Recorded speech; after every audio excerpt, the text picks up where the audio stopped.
look more special athletically to me than Xander throughout their careers, right? On the other hand, when you said Xander got better, Xander was so precocious. He was such a young fighter when we first saw him. And you don't have your man bones yet as a boxer. Now he's into his 20s, maybe a different fighter.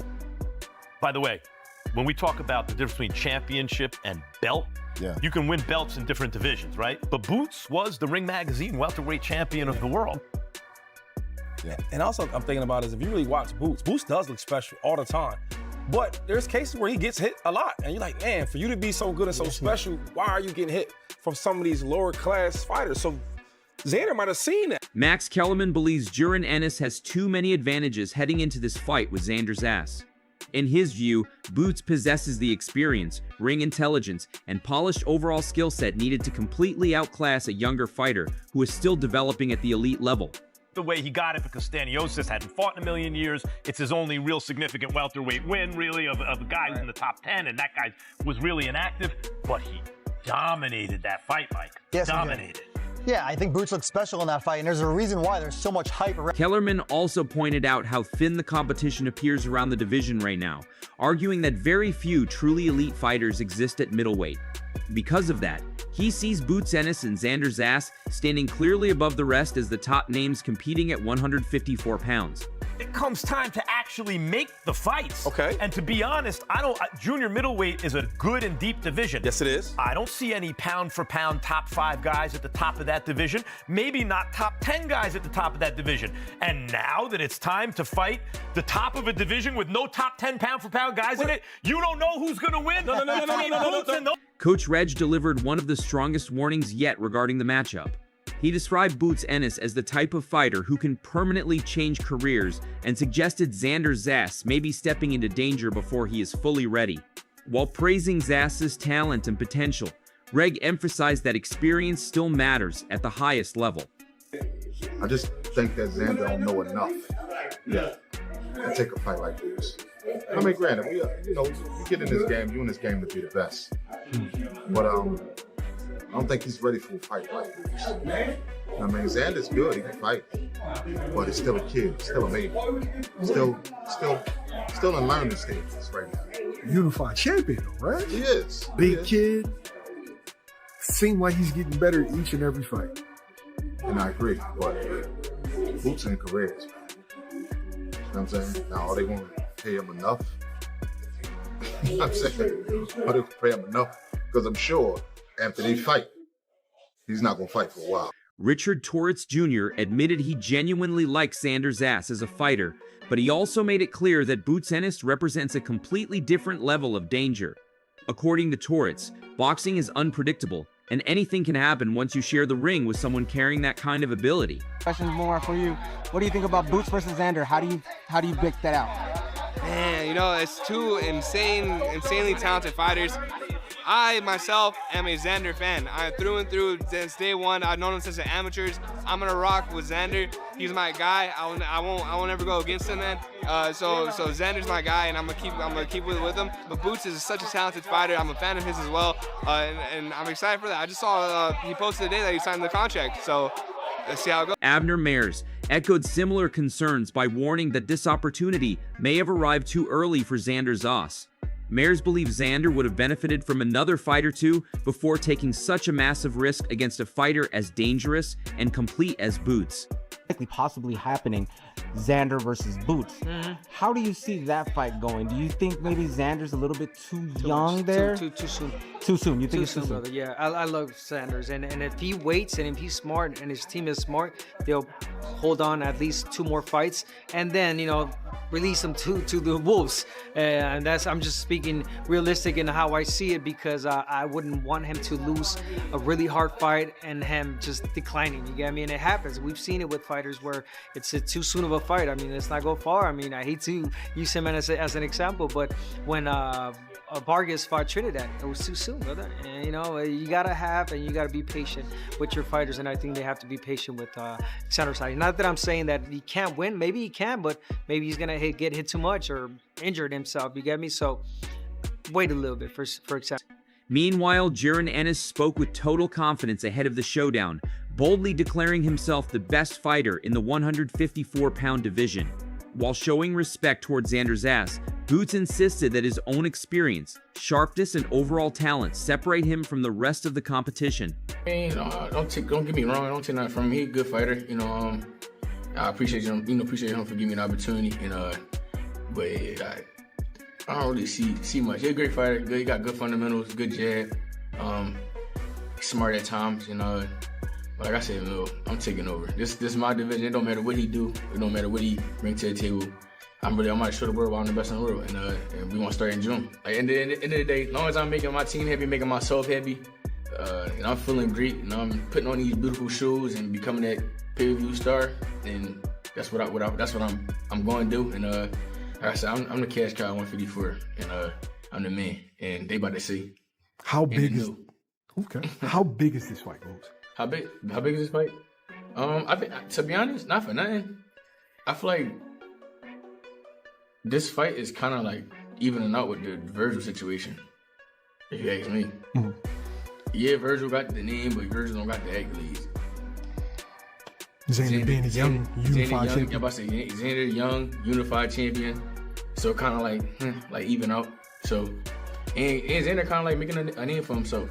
And yeah, I feel like it's evening out. Evened out. And I think it's gonna be what the fans want to see, because everybody asking for it. Tim Bradley also raised concerns about Xander potentially adding too much size for the fight. Bradley warned that extra weight could slow Zayas down during the later rounds, leaving him vulnerable and creating opportunities for Boots Ennis to take control or even secure a stoppage. Xander, he could. I've been reading a lot of comments and stuff from people saying that, 9, 10. I've been also seeing, 11. Shit. Look, I just got done studying some Xander Zayas, man. Late in the fight, he begins to fade. Round 8, 9, he starts to fade. Yeah. He starts to fade because all that weight he put on. He put on so much weight in between fights. Boots, his put on weight too. I'm eating all them Philly cheese steaks and I don't know what the hell Xander be eating over there in Puerto Rico or Florida, or whatever the hell he is. I know they got some good ass restaurants out there. I'm not gonna lie, especially in Puerto Rico. God, ooh, they got some good ass food. You can look at me and tell I love to eat. But yeah, but see, the problem is he be pulling all that weight. It wasn't nothing that was like crazy. With head movement, the that Boots gonna be doing, all that head moving and sliding, tucking and moving on angles. Boots, that's what Boots gonna attack is late. And Boots got power. He got major power. Max Kellerman continued praising Ennis by describing him as a truly special fighter with elite natural ability. Kellerman believes Boots consistently displays rare talent and predicted that Xander Zayas may experience a level of punching power unlike anything he has faced before. Yeah, I know Boots is special. I know he's really, really good, etc. But I see things in this game where I can exploit. And I think when you tell you something, no, you don't get to say all this right now. Why not? At the same time, analysts acknowledge the massive opportunity this fight represents for Xander Zayas. Even against a dangerous opponent, this matchup gives him a chance to prove himself on the biggest stage while gaining invaluable experience against one of boxing's elite fighters. You watch Boots fight, there's some times where there's guys that are not as good as him on his level are hitting him. And maybe Xander's seen us, let me get him. Because if I hit him, it'll be different than other guys. And I think when guys step in the ring with Boots, they're intimidated with the athleticism. Yeah, he's speed. A different brother. Xander, he's not. He's a champion. He's confident. He got that Puerto Rican pride, too. Okay. I mean, the fight's in Puerto Rico. You know what I'm saying? So, the fight's in New York. I'm sorry. Yeah, might as well be in Puerto Rico. Puerto Rico. Puerto Rico, New York. You know how it is. So it's gonna be a big fan base for Xander, man. So it's gonna be like a hometown kind of fight for him. So, man, it's just a great recipe for it to be a great. Xander Zayas, however, has shown absolutely no lack of confidence heading into the challenge. He speaks like a fighter who already believes he belongs among the sport's biggest stars.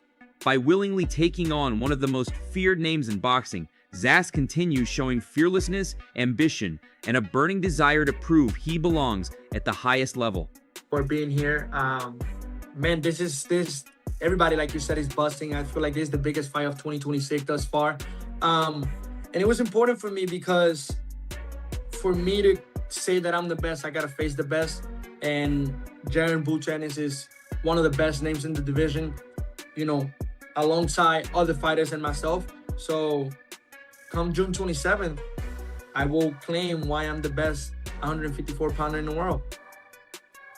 And like you said, everyone is buzzing, everyone's talking about it.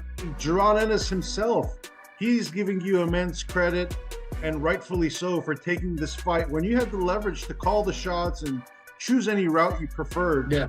At the age of 23, what does it speak to you? What does it speak for you as the fighter you are? Man, I feel like a lot of people will love or love to be average in life. Tim Bradley later expanded his breakdown of the matchup by explaining why Bout Ennis could become especially dangerous as the fight moves into the later rounds. Bradley pointed toward Boots' ability to land explosive shots opponents never see coming and warned about defensive flaws in Xander's style.